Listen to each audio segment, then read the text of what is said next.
तारीख 8 मार्च 2014। Malaysia airlines की flight MH370, जिसे लोग आकाश का राजा कहते थे, कुआलालंपुर से बीजिंग के लिए उड़ान भर चुकी थी। बोइंग 777 मॉडल के इस विमान में 225 यात्री और 9 क्रू सदस्य यानी कुल 234 लोग सवार थे।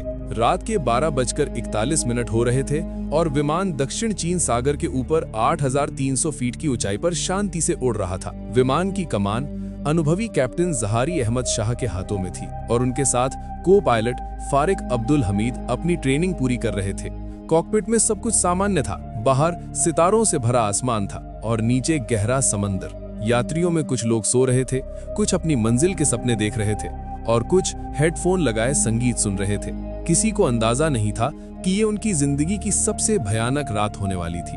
उड़ान के लगभग 1 घंटे बाद एयर ट्रैफिक कंट्रोल ATC के रडार पर एक छोटा सा मैसेज फ्लैश हुआ, टेक्निकल फॉल्ट। विमान की कुछ मशीनें अचानक काम करना बंद कर चुकी थीं। इससे पहले कि कोई कुछ समझ पाता, एक एक करके विमान के ज्यादातर सिस्टम फेल होने लगे और फिर कॉकपिट के अंदर एक छोटा सा धमाका हुआ। एक अजीब सी गंध वाली गैस तेजी से फैलने लगी। ये एक जहरीली गैस थी जिसने दोनों पायलटों को कुछ ही सेकंड में बेहोश कर दिया। वे ATC को इमरजेंसी संदेश भेजने की कोशिश कर ही रहे थे कि विमान रडार की दुनिया से हमेशा के लिए गायब हो गया। कॉकपिट का दरवाजा अंदर से बंद था और उसे बाहर से खोलने का कोई रास्ता नहीं था। विमान के अंदर बैठे यात्रियों को जब झटके महसूस हुए तो चीख पुकार मच गई। लोगों ने कॉकपिट का दरवाजा तोड़ने की बहुत कोशिश की, लेकिन वो लोहे की दीवार की तरह मजबूत था। प्लेन अब ऑटो पायलट मोड पर था, अपनी पूरी रफ्तार से एक अनजान दिशा में उड़े जा रहा था। विमान में 49,100 किलो फ्यूल था, जो उसे लगभग 8 घंटे तक हवा में रख सकता था। धीरे धीरे वो जहरीली गैस केबिन में भी फैलने लगी और एक एक करके सारे यात्री बेहोश होने लगे। घंटों तक, मीलों तक वो बेकाबू विमान एक भूत की तरह अनजान समंदर के ऊपर उड़ता रहा। सुबह के 5:40 पर लगभग 5 घंटे की बेहोशी के बाद कॉकपिट में कैप्टन जहारी को होश आया। उनका सिर दर्द से फटा जा रहा था। जब उन्होंने बाहर देखा तो उनके पैरों तले जमीन खिसक गई। चारों ओर जहां तक नजर जा रही थी सिर्फ नीला समंदर था। दूर दूर तक जमीन का एक टुकड़ा भी नहीं था। डैशबोर्ड पर जलती बत्तियां बता रही थीं कि प्लेन का फ्यूल कुछ ही मिनटों में खत्म होने वाला है। उनके सामने अब सिर्फ एक ही रास्ता था, मौत। उन्होंने कांपते हाथों से इंटरकॉम पर घोषणा की, हम क्रैश करने वाले हैं। इस आवाज ने बेहोश पड़े यात्रियों को जगा दिया। प्लेन के अंदर का दृश्य दिल दहला देने वाला था। लोग चीख रहे थे, रो रहे थे। कोई अपने भगवान को याद कर रहा था, कोई अपने बच्चों की तस्वीरें सीने से लगाए हुए था। कैप्टन ने अपनी पूरी हिम्मत लगाकर प्लेन को पानी पर उतारने की कोशिश की, लेकिन यह लगभग नामुमकिन था। सब समझ चुके थे कि उनके जीवन के बस कुछ ही पल बचे हैं। सब शांत हो गए, एक दूसरे का हाथ पकड़ लिया और अपनी आंखों में मौत का इंतजार करने लगे। विमान जब समंदर की सतह से टकराने वाला था, उससे 1 मिनट पहले का वो दृश्य, वो खामोशी, हवा में सिर्फ सिसकियों की आवाज थी जो बता रही थी कि 234 जिंदगियां एक साथ खत्म होने वाली हैं। कैप्टन ने आखिरी निर्देश दिया, सब लोग लाइफ जैकेट पहन लो और दरवाजे के पास आ जाओ। एक एक करके लोग कांपते हुए दरवाजे से समंदर में कूदने लगे और जैसे ही आखिरी इंसान कूदा, विमान एक जोरदार धमाके के साथ समंदर में समा गया। एक आग का गोला उठा और प्लेन के हजारों टुकड़े पानी में बिखर गए। कैप्टन जहारी और को पायलट फारिक उस दुर्घटना में मारे गए, लेकिन बाकी सभी यात्री जिंदा थे। वे प्लेन के टूटे हुए टुकड़ों को पकड़कर उस ठंडे भयानक समंदर में तैर रहे थे। एक एक टुकड़े पर 10-10 लोग किसी तरह चिपके हुए थे, इस उम्मीद में कि शायद कोई उन्हें बचा लेगा। पर चारों ओर सिर्फ मौत का समंदर था और लहरें उन्हें एक अनजान भविष्य की ओर बहाए ले जा रही थीं। समंदर की लहरें किसी खिलौने की तरह उन लोगों को बहा रही थीं। पहले ही दिन भूख, प्यास और ठंड से 10 लोगों ने दम तोड़ दिया। बाकी लोग हिम्मत जुटाए एक दूसरे को ढाढ़स बंधा रहे थे। उन्हें भरोसा था कि वे बचकर लौटेंगे। पूरी रात उन्होंने चांदनी में काटी, अपनी मौत को पीछे छोड़ते हुए। फिर सुबह हुई। यात्रियों में से एक, जिसका नाम आरव था, उसके पास एक दूरबीन थी। वो लगातार दूरबीन से चारों ओर देख रहा था, जमीन के एक छोटे से टुकड़े की तलाश में। और तभी किस्मत ने जैसे एक पल के लिए उनका साथ दिया। सुबह की पहली किरण के साथ आरव को दूर एक छोटा सा द्वीप दिखाई दिया। उसकी आवाज में एक नई उम्मीद थी जब वो चिल्लाया, जमीन, सामने जमीन है। सब लोगों ने उस दिशा में देखा। वह छोटा सा, बहुत छोटा सा द्वीप था, जैसे समंदर के बीच किसी ने रेत का एक टुकड़ा फेंक दिया हो। सब लोग अपनी बची खुशी ताकत लगाकर उस द्वीप की ओर बढ़ने लगे। कई घंटों की मशक्कत के बाद जब वे किनारे पर पहुंचे तो उनकी उम्मीद एक भयानक झटके में बदल गई। वह द्वीप सिर्फ 83 मीटर के गोलाकार एरिया में फैला हुआ था, यानी इतना छोटा कि आप एक कोने से दूसरे कोने तक दौड़ भी नहीं सकते। उस द्वीप पर सिर्फ 2 नारियल के पेड़ थे और चारों ओर रेत। ना कोई जंगल, ना कोई जानवर, ना पीने के पानी का कोई स्रोत। 200 से ज्यादा लोगों के लिए यह जगह किसी खुली जेल से कम नहीं थी जो कभी भी समंदर की एक बड़ी लहर के नीचे समा सकती थी। वे यहाँ फंस चुके थे, एक ऐसी जगह पर जहां जिंदगी मौत से भी बदतर होने वाली थी। उन्होंने घायलों की देखभाल शुरू कर दी, अपने कपड़े फाड़कर पट्टियां बनाई, लेकिन सबके मन में एक ही सवाल था, हम यहाँ जिंदा कैसे रहेंगे। दूसरे दिन की सुबह सूरज आग उगल रहा था। धूप से बचने के लिए लोगों ने अपने सर पर कपड़े बांध लिए। असली लड़ाई अब शुरू हुई थी, प्यास की लड़ाई। नमकीन पानी पीकर कुछ लोग और बीमार पड़ गए। सबकी नजरें उन 2 नारियल के पेड़ों पर टिकी थीं, लेकिन उन पर चढ़ना खतरनाक था। एक नौजवान हिम्मत दिखाई और अपनी बेल्ट की मदद से पेड़ पर चढ़ने लगा। कई बार फिसलने के बाद आखिरकार वो कुछ नारियल तोड़ने में कामयाब हो गया, लेकिन वो नारियल 200 लोगों के लिए ऊंट के मुंह में जीरे के बराबर थे। पानी के बंटवारे को लेकर पहली बार लोगों में तनाव दिखा। यह तय हुआ कि पहले बच्चों और घायलों को पानी दिया जाएगा। रात में ठंडी हवाएं चलने लगी तो सबने लाइफ जैकेट और सीट कुशन से एक गोल घेरा बनाकर एक दूसरे से सटकर रात बिताई, ताकि शरीर की गर्मी बनी रहे। अगले दिन उन्होंने रेत पर बड़े बड़े अक्षरों में SOS लिखा और प्लेन के चमकदार टुकड़ों को इस तरह सेट किया कि सूरज की रोशनी पड़ने पर वो चमके और शायद किसी की नजर पड़ जाए। उन्होंने मलबे से तार, पाइप और सीट बेल्ट इकट्ठा करना शुरू कर दिया। एक नियम बनाया गया, पानी सबसे पहले। बारिश के पानी को इकट्ठा करने के लिए प्लास्टिक शीट से टेंट जैसी संरचना बनाई गई। सब जानते थे कि एक एक बूंद कीमती है। चौथे दिन जब समुद्र की लहरें पीछे हटी तो छोटे छोटे गड्ढों में कुछ केकड़े और शंख दिखाई दिए। लोगों की आंखों में चमक आ गई। प्लेन के नुकीले टुकड़े से चाकू बनाया गया और सीट बेल्ट की मदद से एक छोटा जाल तैयार किया गया। उस दिन पहली बार उन्होंने आग पर पका हुआ कुछ खाया। पत्थर गर्म करके उस पर केकड़ों को सेका गया, लेकिन ये खाना भी बहुत कम था। धीरे धीरे जिंदगी एक भयानक रूटीन में ढलने लगी थी, जहां हर दिन एक नई चुनौती लेकर आता था। दोस्तों, इन लोगों की ये दिल दहला देने वाली लड़ाई हमें सिखाती है कि जिंदगी कितनी कीमती है। अगर आपको मेरी कहानी सुनाने का तरीका पसंद आ रहा है तो प्लीज इस वीडियो को एक लाइक करें और मेरे चैनल को सब्सक्राइब करना ना भूलें। आपका एक सब्सक्राइब मुझे ऐसी ही और कहानियां आप तक पहुंचाने की हिम्मत देता है। और हाँ, कमेंट सेक्शन के बगल में एक नया हाइप का ऑप्शन है, उसे भी जरूर दबाइए ताकि ये कहानी ज्यादा से ज्यादा लोगों तक पहुंच सके। अब चलिए वापस चलते हैं उस भयानक द्वीप पर। देखते देखते 1 महीना बीत गया।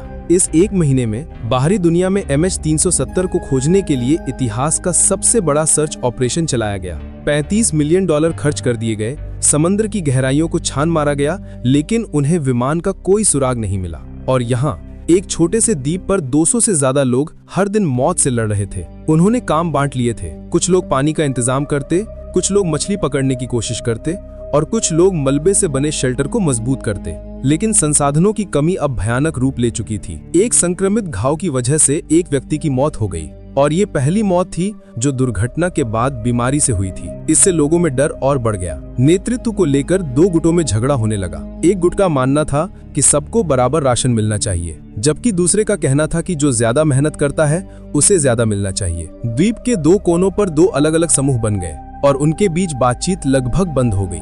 एक दिन समंदर की लहरों के साथ बहकर एक बड़ा सा कछुआ किनारे पर आ गया। कई हफ्तों बाद लोगों को मांस का एक बड़ा टुकड़ा मिला था, लेकिन उसे बांटने को लेकर दोनों गुटों में ऐसी भयानक लड़ाई हुई कि वो कछुआ लगभग बर्बाद हो गया और किसी को भी ढंग से खाने को नहीं मिला। इंसानियत धीरे धीरे दम तोड़ रही थी। भूख और हताशा लोगों को जानवर बना रही थी। लगभग 2 महीने बीत चुके थे। आबादी घटकर 100 के करीब रह गई थी। मौत अब एक आम बात हो गई थी। हर सुबह लोग उठते और देखते कि रात में कौन कौन मर गया। इसी निराशा के बीच आशा की एक छोटी सी किरण फूटी। एक दिन 121वें दिन आसमान में दूर एक जेट विमान की पतली सी लकीर दिखाई दी। सब लोग पागलों की तरह चिल्लाने लगे, अपने बनाए हुए रिफ्लेक्टर से सिग्नल देने लगे। आग जलाकर धुआं करने की कोशिश की, लेकिन वो विमान बहुत दूर था, बहुत ऊंचा था। कुछ ही मिनटों में वो नजरों से ओझल हो गया। वो उम्मीद जो एक पल के लिए आसमान में जगी थी, वो फिर से समुद्र में डूब गई। इस घटना ने लोगों को तोड़ कर रख दिया। कुछ लोग तो मानसिक संतुलन भी खोने लगे। देखते देखते 1 साल बीत गया। अब द्वीप पर लगभग 70 लोग बचे थे। वे खुद को द्वीप के लोग कहने लगे थे। बाहरी दुनिया की यादें धुंधली पड़ने लगी थीं।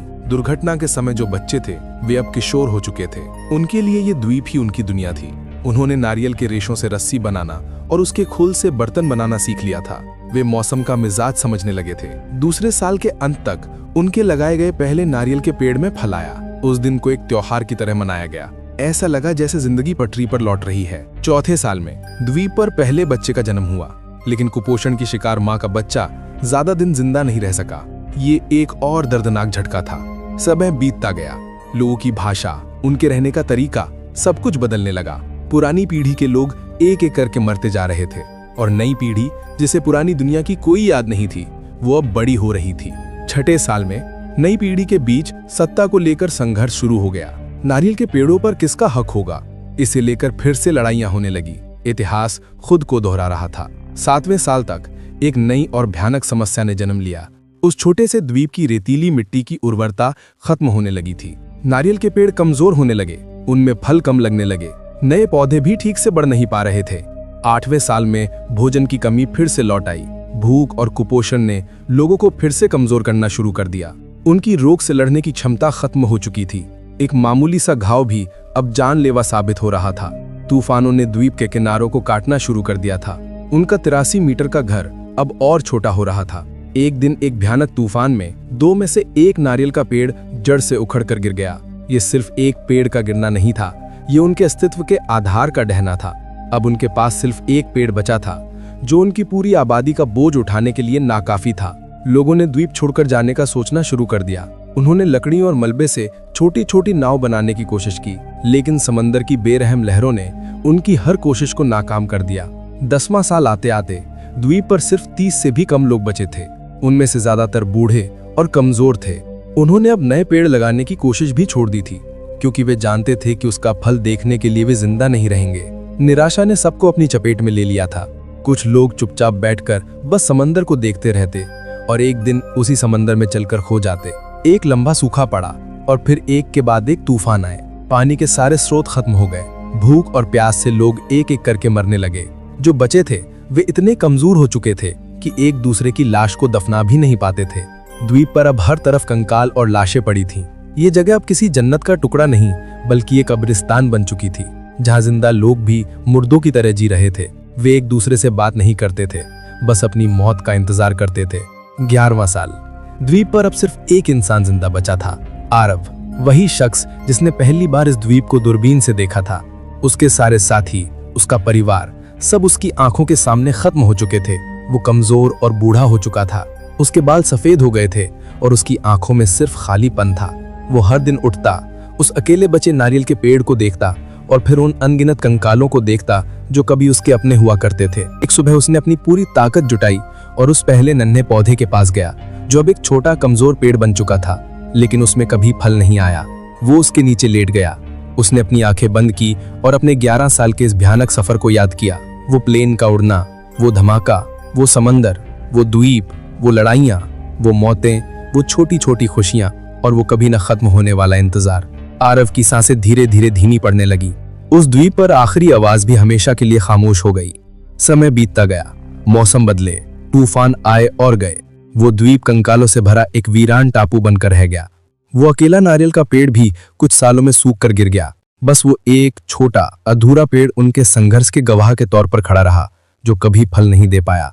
उनकी चीखें, उनकी उम्मीदें, उनका दर्द, सब कुछ उस समंदर की लहरों में और उस द्वीप की रेत में दफन हो गया। वे सब बच गए थे सिर्फ मरने के लिए। उन्होंने 11 साल तक जिंदा रहने की लड़ाई लड़ी, लेकिन अंत में मौत जीत गई। लगभग 6 महीने साल बाद एक टूरिस्ट बोट रास्ता भटककर उस अनजान द्वीप के पास पहुंचती है। बोट के कैप्टन को दूरबीन से कुछ अजीब सा दिखता है और वो जांच करने के लिए अपने कुछ साथियों के साथ द्वीप पर उतरते हैं। जो दृश्य वे देखते हैं उससे उनकी रूह कांप जाती है। पूरा द्वीप इंसानी कंकालों से भरा पड़ा था। छोटे छोटे अधूरे बने शेल्टर और हर तरफ बिखरी हुई हड्डियां। उन्हें कंकाल के पास एक टूटा हुआ फोन मिलता है, जिसकी पीठ पर खरोच कर कुछ लिखा हुआ था।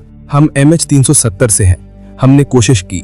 दुनिया जो उन 234 लोगों को समंदर में डूबा हुआ मानकर भूल चुकी थी, आज उनकी भयानक सच्चाई से रूबरू हो रही थी।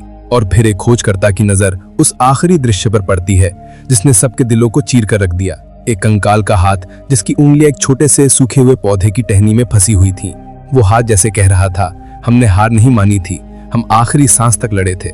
वे उनके कभी न खत्म होने वाले संघर्ष, उनकी अटूट हिम्मत और उनकी सबसे दर्दनाक हार का प्रतीक था। वे 234 लोग प्लेन क्रैश में बच गए थे, लेकिन जिंदगी ने उन्हें एक और भी भयानक मौत दी।